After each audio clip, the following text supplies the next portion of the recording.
Trump is in Beijing right now, inside the capital of America's primary strategic rival, sitting across from Xi Jinping.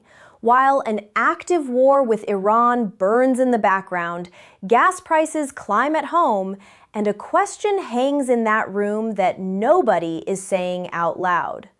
What is Taiwan worth to him? Because China came to this summit with a very specific demand, and Trump, whose approval ratings have hit their lowest point of his second term, may need a win badly enough to give Beijing something it has waited decades to hear. This is not a routine diplomatic visit. This is a pressure test for both men. Air Force One touched down at Beijing Capital International Airport on Wednesday morning. Trump, flanked by more than a dozen of the most powerful CEOs in America, including Tim Cook of Apple, Elon Musk of SpaceX and Tesla, and Nvidia's Jensen Huang, stepped onto Chinese soil for the first time as president in 9 years. He had promised this visit would be, in his own words, a wild one. He reportedly told Xi to put on the biggest display you've ever had in the history of China. The pageantry will be enormous. A welcome ceremony, a tour of the Temple of Heaven, a 15th century architectural complex at the heart of old Beijing.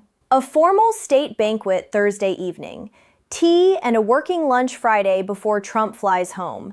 But the real work won't happen on camera. Because behind the ceremonial backdrop, 3 crises are pressing against this summit simultaneously. A trade war still searching for solid ground, an Iran conflict the U.S. cannot quickly exit, and a Taiwan question that Beijing has placed squarely on the table, whether Washington wants it there or not. If you want fast, fact-based coverage of a story moving this quickly, subscribe now, because what gets decided in Beijing over the next 48 hours could ripple outward for years. Let's be precise about what we know and what we don't. Trump and Xi are holding a 2-day summit that began Thursday. The publicly stated agenda includes discussions about a proposed U.S. China Board of Trade and a U.S. China Board of Investment, both new structures aimed at managing the exchange of non-sensitive goods and creating a formal government-to-government investment forum. Deals touching on aerospace, agriculture, and energy are all listed as agenda items, according to White House Principal Deputy Spokesperson Anna Kelly. What is not on the table, administration aides have stressed, is a comprehensive deal. The word coming from both governments quietly is stability. Not a breakthrough, stability. That's a meaningful retreat from expectations. To understand why, you have to go back to last fall.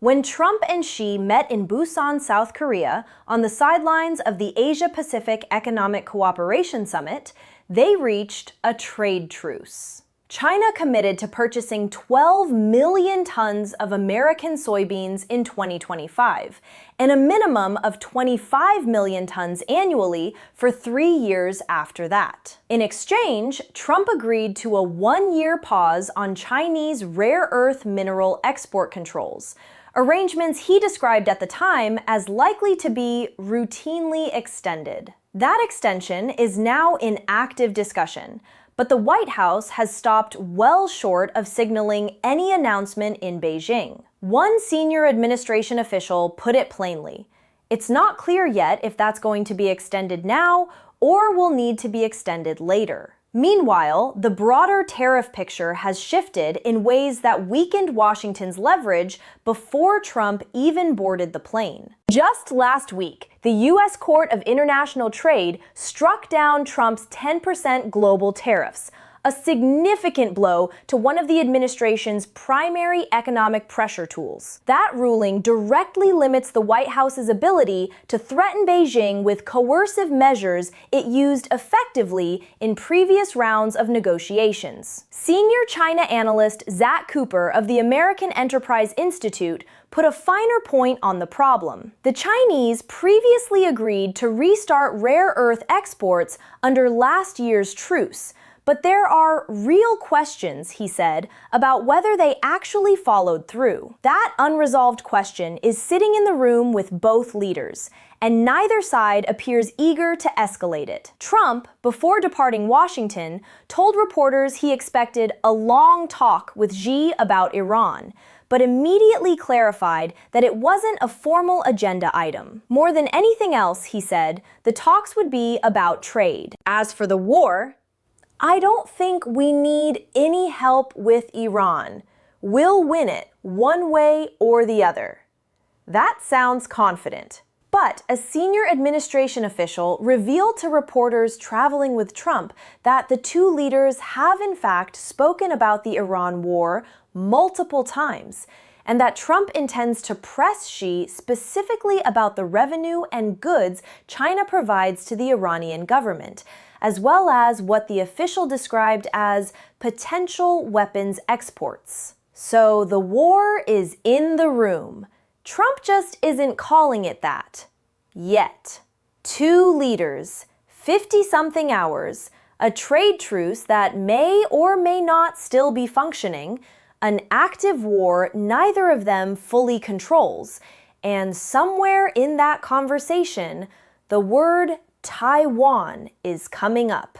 Count on it. Here's what this summit actually is, stripped of the ceremony. It is the two largest economies on Earth, together accounting for roughly 40% of global GDP, trying to prevent their relationship from fracturing completely while each leader faces pressure that limits what he can actually offer. Start with Trump's position. His approval ratings are at their lowest point of his second term. The Iran war, which was initially framed as a swift, targeted operation, has stretched well past its original 6-week timeline. Gas prices have soared as a direct result. The administration even suspended the federal gas tax in response, a signal of how politically painful the energy costs of the conflict have become at home. On the trade front, the court ruling against his global tariffs didn't just damage Trump's leverage with China, it sent a signal to every other government watching these negotiations that the White House's economic weapons can be challenged and unwound in U.S. courts. That's not a position of maximum strength to bring to a summit. Now look at Xi's position.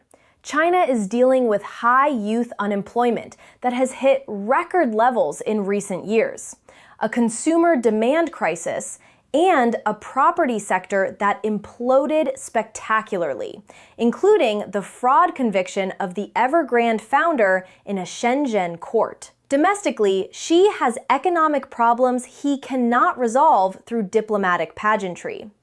And the Iran war creates a particular energy vulnerability for China, which depends heavily on Middle Eastern oil supply chains that U.S. military operations are disrupting. So both men need something from this meeting.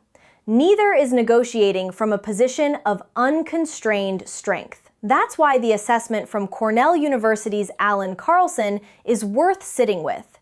He said the summit itself, apart from any specific outcomes, is a win for China in terms of enhancing and burnishing China's reputation as a great power, potentially as some sort of broker of peace in the Middle East. Trump, he added, is in need of a win on the world stage just in general.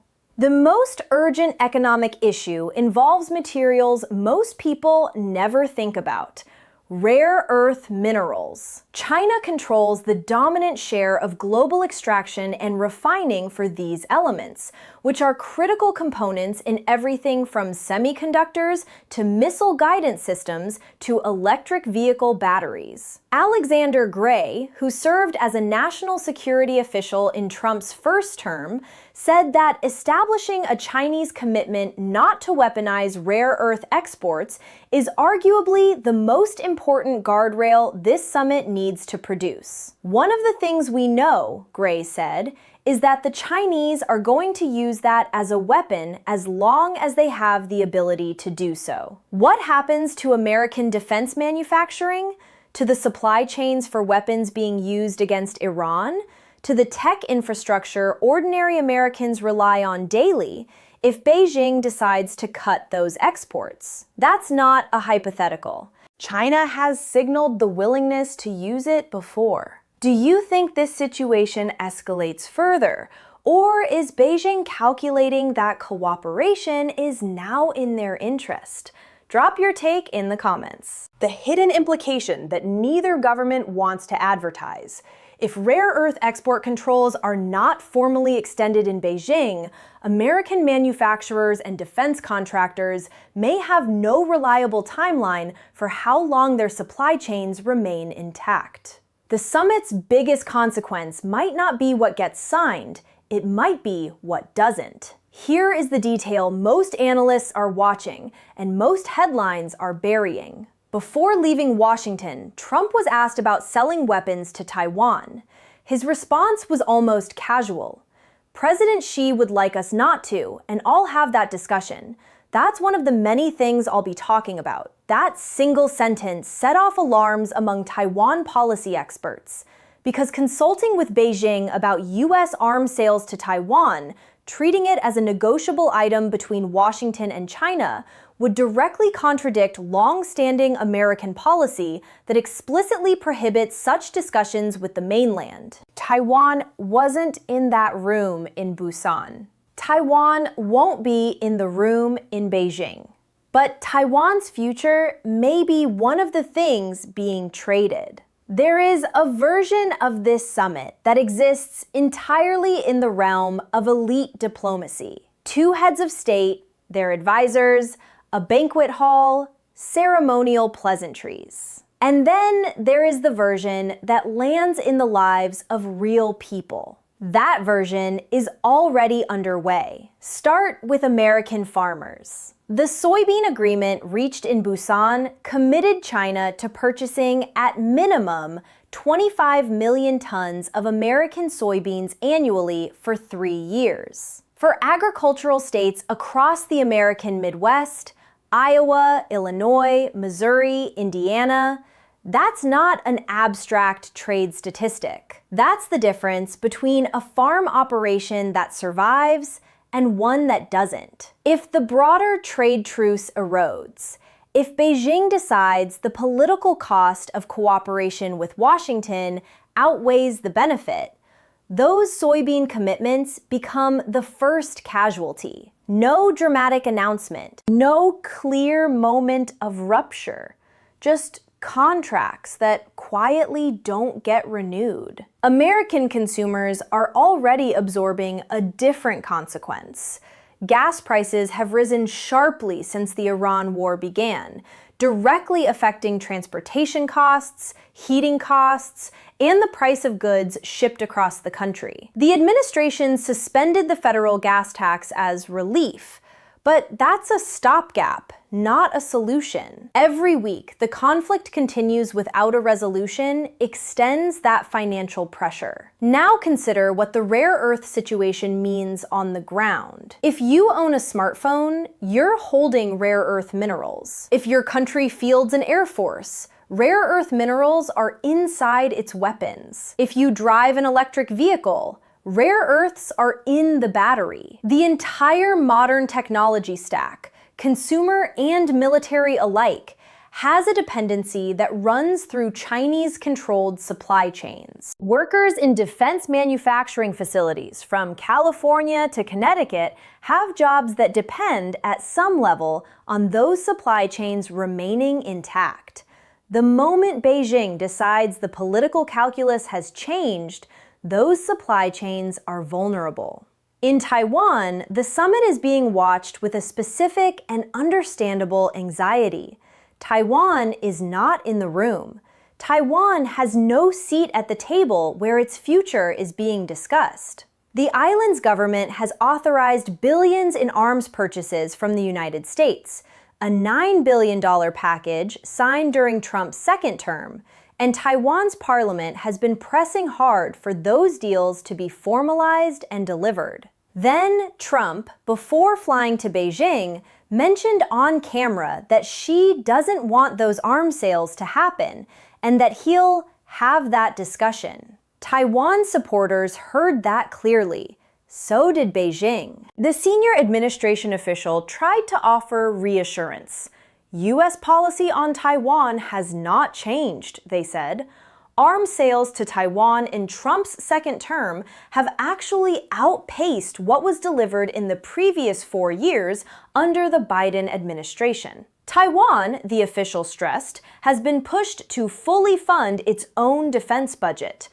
But reassurances offered by aides before a summit carry only so much weight once the principals are in the room. Former Deputy Secretary of State Kurt Campbell, who ran China policy under Biden, put the stakes plainly. This summit offers Trump and Xi a kind of latitude that rarely exists in modern diplomacy. I can't imagine a meeting, probably not since Nixon and Mao met now decades ago, he said, in which the two leaders have so much latitude with which to make decisions. They are virtually unencumbered by bureaucratic constraints on both sides. That's remarkable, and it cuts both ways. Unencumbered from bureaucracy means unencumbered from the institutional guardrails that usually prevent dramatic, unilateral shifts in policy. What gets said privately in that meeting, what gets offered, implied, or quietly conceded, may not show up in any communique. For people in Taiwan, that ambiguity is not academic. For Americans watching their gas bills climb and their defense supply chains face uncertainty, neither is it. The summit ends Friday when Trump departs Beijing after tea and a working lunch. He'll fly home carrying whatever he managed to secure, or whatever he had to give to get it. But the consequences won't wait for a press conference. If rare earth agreements aren't renewed, markets will react. If Trump signals any softening on Taiwan, allies across the Pacific, Japan, South Korea, Australia, will begin recalibrating their own security arrangements almost immediately. And if Xi walks away with even an implied U.S. commitment to dial back Taiwan arms sales, Beijing will treat that as a precedent, not a concession, a starting point. Meanwhile, the Iran war is still running, still pushing up energy prices, still complicating every dimension of what Washington can offer Beijing, and what Beijing has any interest in accepting. Step back from the banquet halls and the ceremonial tours for a moment. Look at what this summit actually represents structurally. The United States and China have been locked in what is effectively a prolonged strategic competition across trade, technology, military posture, and influence for most of the past decade. That competition has produced tariff wars, technology export bans, rare earth leverage plays, and a steady accumulation of pressure across multiple fronts. What this summit is attempting at its core is to find a managed equilibrium. Not friendship, not resolution, but a set of agreed boundaries that keep the competition from becoming something more dangerous. Alexander Gray's framing is the clearest articulation of what Washington is actually seeking here. Establishing the ground rules, establishing the left and right bounds of the relationship, establishing what is acceptable to both parties and what would constitute an unacceptable break in the economic equilibrium. Soybean sales, he said, are welcome, but the real prize is a framework, a set of mutual understandings that gives both economies enough stability to function without constant crisis management. That's an enormous ask for a 2-day summit where both leaders arrive carrying domestic political burdens, and where the publicly stated expectation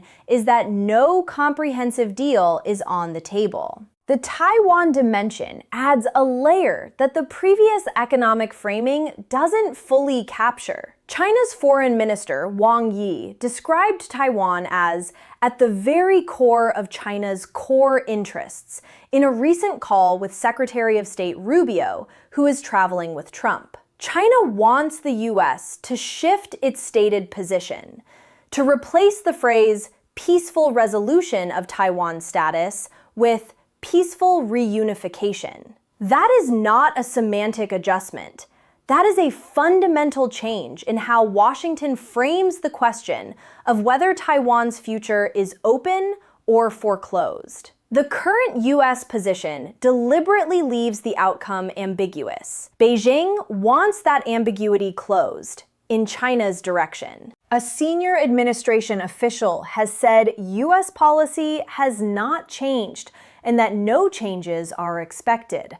But the gap between official reassurances and what happens in a 2-hour private session between two heads of state who, as Campbell observed, are virtually unencumbered by bureaucratic constraints, that gap is where history actually happens. Intelligence services from a dozen governments will spend the next several weeks trying to reconstruct exactly what was said in that room. What governments are monitoring after this summit will include how quickly rare earth export discussions resolve or stall, whether Taiwan sees any change in arms delivery schedules, how Beijing characterizes what it heard regarding Iran, and whether Trump comes home describing Xi as a partner in resolving the conflict or conspicuously stays quiet on that point. The Trump-Xi relationship is scheduled to continue. The two leaders are expected to meet at least once more this year,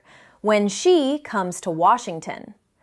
Whatever precedents get set in Beijing this week will shape the terms of that meeting too. Some summits produce documents. Some produce photographs. The most consequential ones produce a private understanding that never gets written down, but governs everything that follows.